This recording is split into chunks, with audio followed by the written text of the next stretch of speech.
ಈ ಭಯ, ಆತಂಕ, ಎಂಗ್ಸೈಟಿ ಯಾರಲ್ಲಿರುತ್ತಲ್ಲ ಅವರಲ್ಲಿ ಬಹಳಷ್ಟು ಜನರಲ್ಲಿ ವಿಟಮಿನ್ ಡಿ ಕೊರತೆ ಇರುತ್ತೆ ನಾನು ನೋಡಿರೋ ಪ್ರಕಾರ. ಸೊ ವಿಟಮಿನ್ ಡಿ ಕಡಿಮೆ ಆದಾಗ ಕೂಡ ನಿಮಗೆ ಭಯ, ಆತಂಕ ಆಗುತ್ತೆ.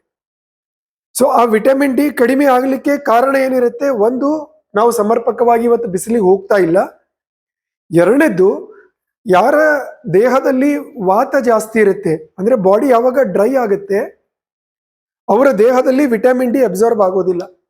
ಯಾಕಂದ್ರೆ vitamin D fat soluble vitamin. ಅದು ಯಾವಾಗ ದೇಹದಲ್ಲಿ ಒಳ್ಳೆಯ ಕೊಬ್ಬಿನ ಅಂಶ ಶೇಖರಣೆ ಆಗಿರಲ್ವೋ ವಿಟಮಿನ್ ಡಿ ಅಬ್ಸಾರ್ಬ್ ಆಗೋದಿಲ್ಲ. ಅವಾಗ ವಿಟಮಿನ್ ಡಿ ಕಡಿಮೆ ಆಗುತ್ತೆ, ಅದು ಆಂಗ್ಸೈಟಿಗೆ ಕನ್ವರ್ಟ್ ಆಗುತ್ತೆ. ನೀವು ನೋಡಿಬೇಕಾದ್ರೆ ಆಂಗ್ಸೈಟಿ ಇರುವ ಬಹಳಷ್ಟು ಜನರಲ್ಲಿ ನಿಮ್ಮ ಬ್ಲಡ್ ಟೆಸ್ಟ್ ಮಾಡಿದಾಗ ನಿಮ್ಮಲ್ಲಿ ವಿಟಮಿನ್ ಡಿ ಡೆಫಿಷಿಯನ್ಸಿ ಇರುತ್ತೆ. ಅದರ ಕಾರಣ ಏನಿರುತ್ತೆ?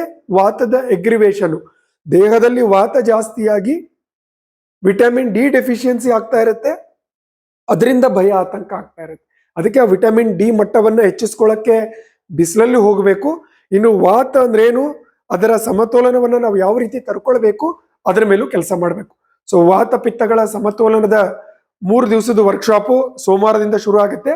ಕೆಳಗಡೆ ಡೀಟೇಲ್ ಅನ್ನ ನಾನು ಶೇರ್ ಮಾಡಿದ್ದೇನೆ. ಧನ್ಯವಾದ.